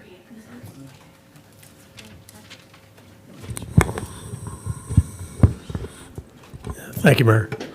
And thanks to the applicant. Nice work, and staff. Really good presentation. I'm just going to highlight a few things quickly that will be sort of predictable. So the SB 330 notion and the vesting of that versus the mixed-use plan that we had for the city to meet our RENA targets. I appreciate that it's altruistic to get, to be flexible on the density, on the number of units, but I think there's also some nuanced effects that we've seen on other projects when you go away from residential requirements and into mixed use or industrial or otherwise. Things like setbacks, things like through properties, things that really drive density to an uncomfortable and perhaps even unsafe environment. So I think we really got to be mindful of that notion.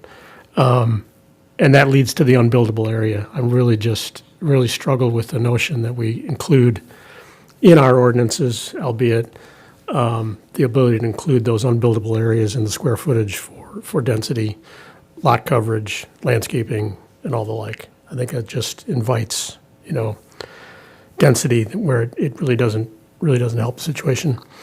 The other comment I think that came up towards the end I'd like to echo is the CCNRs are going to come back, are going to keep flashing back in this. Because in the end, it is a change. So I really would encourage the homeowners and the developer to resolve those CCNRs so it's not a thorn at the very end. And then lastly, the height limit. The elephant in the room or whatever you want to call it, but it's really got to be dealt with. So thanks. Thank you. I agree with Board Member O'Connor's comments about the density and the development statistics, including non-buildable areas. However, I think the project is presented under this guidelines that we have currently. I think the plan we're looking at today is a much better solution or design than what we saw in the last iteration, which felt just massive. I think the individual buildings broken up are well-defined. The general look and feel of them feel like they're headed in the right direction with the exception of the pitched roofs, which I agree needs to be discussed. But I do concur with other comments that we need to just stick with our height limitations. Why have height limitations if we're constantly granting exceptions? And I would reiterate also, not on this project, but from the last iteration where they were pushing the setbacks. I think we have setbacks for a reason. That's a setback.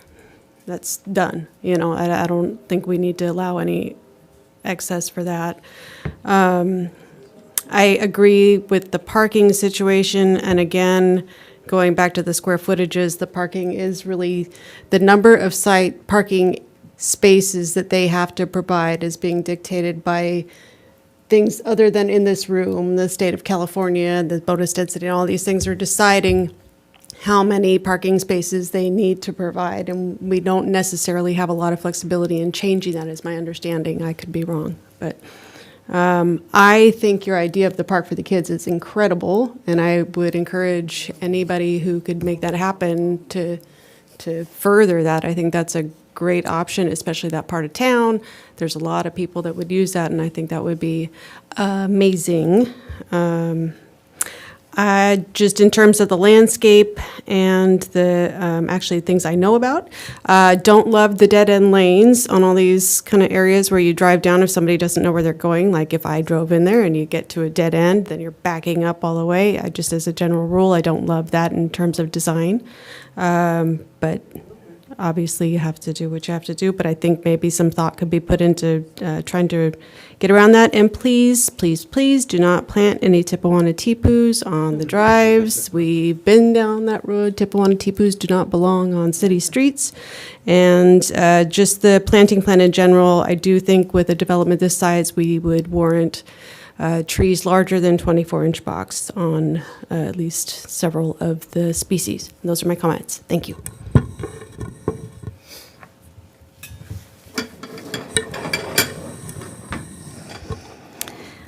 My comments are only about parking. Doing the math with the 3 and 4 bedroom units, I figure there's going to be 387 people. And that's if one person's in each room, basically. I also figure there's going to be 90 dogs. That adds an awful lot to an area. So the outdoor space is incredibly important. Where are all these people going to go? Where do they go? They're going to want to get out. And because we're in California, they're going to need to get out. They're going to need to get to their car. And the cars are going to be there, and they're going to be filling up those interior roadways, and it's not going to look as pretty. That's all. A solution needs to be made, and I believe this is a forum where people can just say no to the height of the three-story units, and I believe they can just say no to only 27 guest parking spots. Okay, the prior project that we had considered last year used extensively the underground parking, and it seemed like there was a general consensus that was a good way of working it. So I think we need to consider going back to the underground parking, possibly with the three-story units, because looking at the floor plans, it looks like on the 3 stories, there isn't much on that first floor except for the parking and maybe an entranceway. So maybe we could use some of those for the lower income units and have the underground parking, which then would create some more landscape area instead of having the roads. So that's just an idea on that. Certainly the plate heights on the 9-foot plate heights, those could be lowered to help reduce the height, as well as the pitch, which everyone has already commented on, that could be certainly lowered extensively. So it was previously mentioned also the possibility of moving the 3-story units over to the Lomita side, and I think that's kind of a good idea, but just taking possibly some of these group of 4 units and putting with the underground parking would really reduce the size and also give it some additional green space as well. And that's my comments. Okay. I just think parking is a planning issue, and we shouldn't be talking about where architecture. It is a quality of life issue, but it's a planning issue. Speaking of architecture, I think we need some site sections cut through the property, several of them, north and south, east and west, to really understand the massing of the buildings relative to the site size. I'm a little bit concerned about the rigid grid driveway system. So, I'm sorry. I would like to see more of a diagonal country lane feeling to the site planning, if that's at all possible. I know you got restrictions there, but might have to lose a few units to accomplish it. The 8 and 12 pitch, I kind of delighted in it as a unique feature, but not all the time, and not all the way through the whole project. So I think that can be mitigated. I also think you can lower to 7 feet the top floor roof plates to also mitigate the height and get some more animation in the massing. Add some more cross gables to the long roof planes that you have on the ends of the buildings in your elevations. Grading changes, you might just add some height and lower some height to get some variation in there. I think we need street elevations to show the buildings from the street, and particularly along Longinitas, or Lomita. And lower the top floor plates even to 5 feet, which is legal, to get the roof coming down really low to hide the upper floor in under the roof as opposed to on the roof on top of the 3rd floor or the 2nd floor. And, change the variety of the roof pitches, and that's all I've got to say.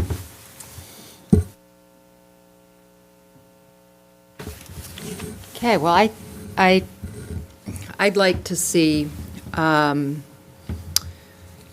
if the applicant's open to looking at a revised affordability mix. I'd like to see some deeper affordable units, but still keeping it at the number of units you're proposing. We may have to take a look at rezoning to do that. I understand that there's a lot of moving parts there, so I'd be curious to see if there's been any additional modeling that you've done regarding that. I think that we've discussed some of the public benefit improvements. I'd love to see how that would work into the mix as you go through and maybe crunch through some of those numbers. I think that the massing is an issue for the neighborhood. And yes, having lived there for a few years, I can take a look at this project and kind of get a visual of what that's going to look like, having kind of doubled the amount of folks in this new development. So going back to kind of getting creative and a little bit out of the box from a planning perspective, I do see maybe some opportunities there for some partnerships with looking at some of the public transportation, a few of those other sort of out-of-the-box ideas from a planning perspective. I am concerned about the public views, the height. That is, it's a beautiful area, and I think that taking a look at the 3-story buildings and moving them might be a good idea up against the private lane, Lomita. And just overall, remembering that it's a great area. And I'd like to see that area really contribute as well to the downtown area of Carpinteria and getting our downtown tea and getting that business moving as well. So that would mean looking at transportation. So thank you for presenting and coming here today. I'll keep going. Trying to be too repetitive. So, interesting project. I think that this location for residential development is appropriate. I know there's some different options for developing it that we've talked some about. I think that there's plenty of flexibility to work within any of the options to come up with a good project for this site. I think the location, between the existing research park and the existing residential is appropriate for a little higher density than what we see in the current Lagunitas residential development. So I'm generally okay with the level of density that we're talking about here. I think we are going to struggle with consistency and compatibility, neighborhood compatibility and compatibility with the character of Carpinteria. And most of that, as well as, consistency is driven by, or most of my concerns would be driven by the mass and the size and scale of this. I think, and others have talked about this, I think we need to look at whatever we can do to lower the heights of these buildings. I'm okay with the number of buildings, the general layout, but, if we can, we need to lower the heights, and the opportunities to do that are fill or lack of fill. We've talked about potential for a different type of situation than at-grade parking and roof pitch. The 3-story development may be possible with some creativity, again, with cut and fill on the site, parking below, and other such things. So I'm encouraged that there may be an opportunity to work with the existing site layout in those ways. architectural style, I'll leave that to others, but I'm not in love with the style that I see.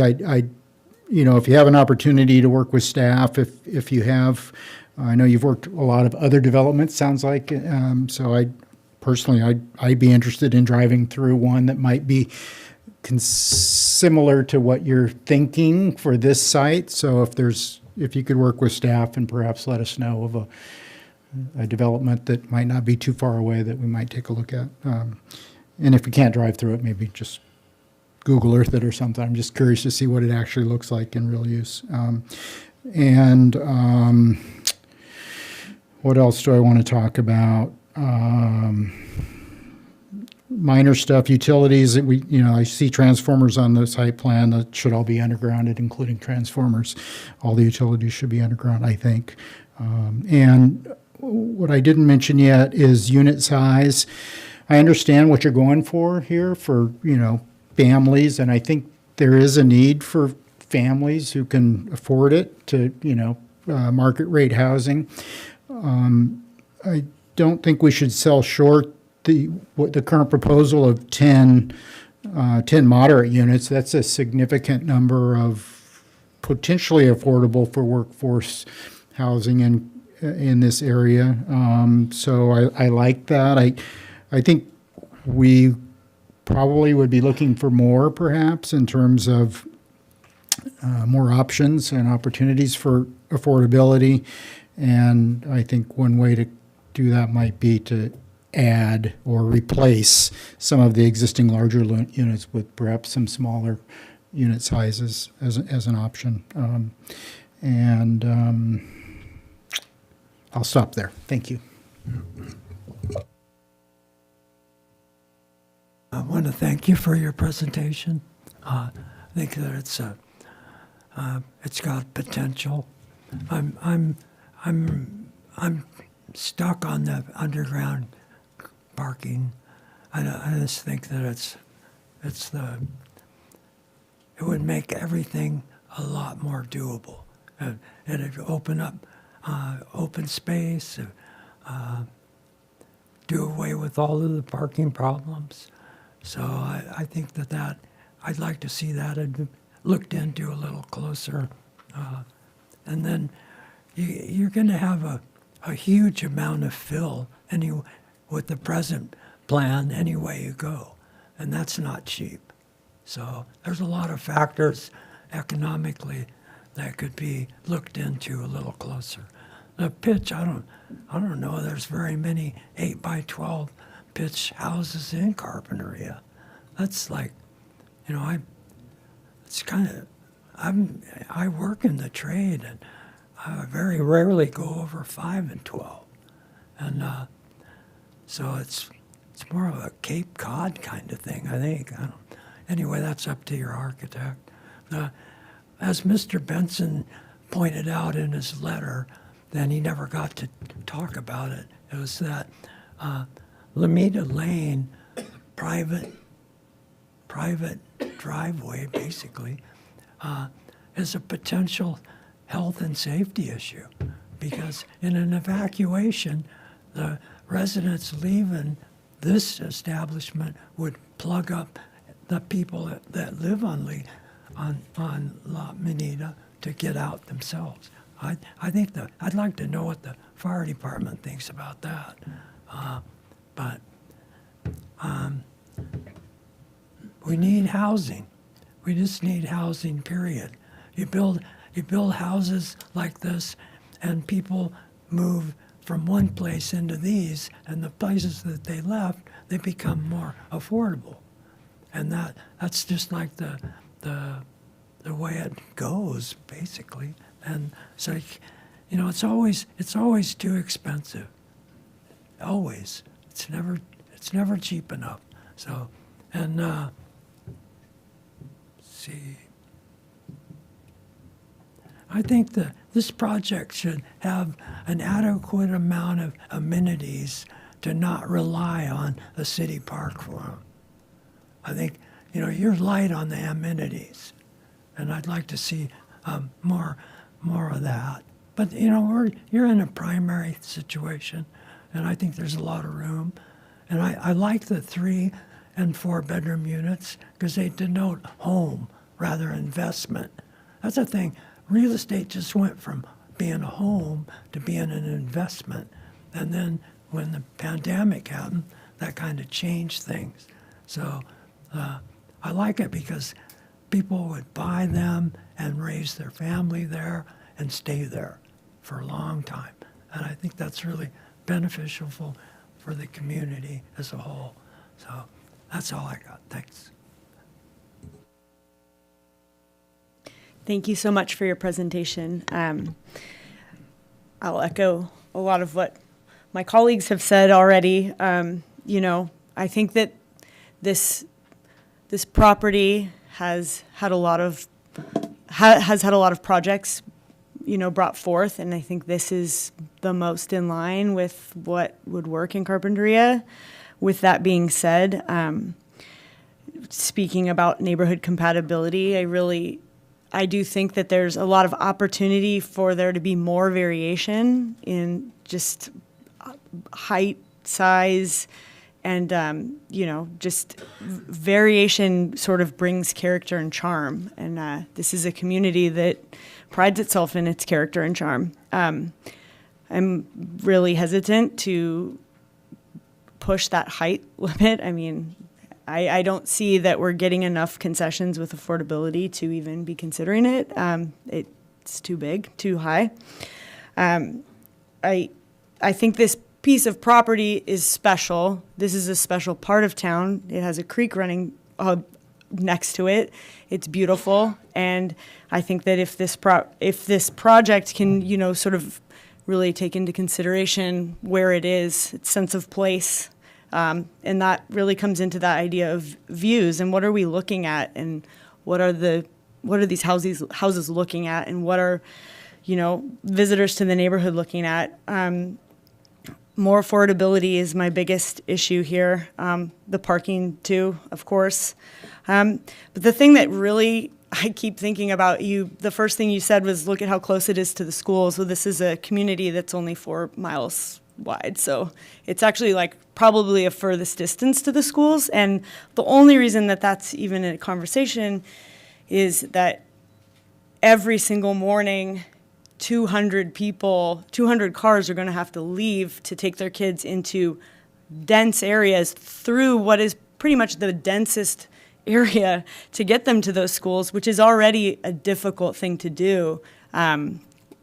If we add all of these houses, and that's one thing. But when I think about something like this is in a fire area where we've experienced in the last 10 years a major evacuation from this area, which was very difficult without, 99 units and possibly 200 cars. So, just thinking about the impacts that it puts on the Baylord Bridge and both of those on and off ramps in that area, and just those kinds of considerations that will put stress on our own city's resources. So those are just my thoughts. I asked the question about recreation space, and everybody has already mentioned this also, but to build a beautiful housing project that the city can be proud of and will feel pride in, and that you can feel pride in, I think livability is the word. And how do you feel that livability? And we're not in somewhere that's 100 degrees and we're going to be inside. Like, it's beautiful here all the time, and we all like to be outside. So really just making these houses open to that and incorporating that into the design in any way that we can. Thank you. So I agree that I appreciate the presentation. I think this is actually a great site for residential development. As you know, what I want to see is residential development that serves more of Carpinteria than what is proposed. I think that 12 units of moderate and above moderate rate housing is not enough when you're building 93 units. And I think that if we're looking at a couple different goals, like getting to our arena numbers, like letting families who have grown up in Carp stay in Carp. A lot of people talk about how that's important, but they can't do that if there's this market rate housing that's going up instead of workforce housing or affordable housing for families. And so for me, I would be really excited about this project if there was, even if there was more density, if there was more affordability baked into it. So I agree with some of the other comments that people have said already. I won't go over that. But that for me is the bottom line. Is I want the housing projects that have come in front of CARP lately have not been the affordable housing types, and that's really what we need in Carpinteria. And so I just want to be able to speak for the people who need that kind of housing to stay and to live and to work in CARP. So thank you again for presenting. Thank you for your presentation also. Yes, we need housing, but we don't need housing, period. We need affordable housing is what we need. We need, I mean, you start at 3 bedrooms and go to 4 bedrooms. I mean, we need smaller units with less bedrooms. That's what we need. It's affordability by design.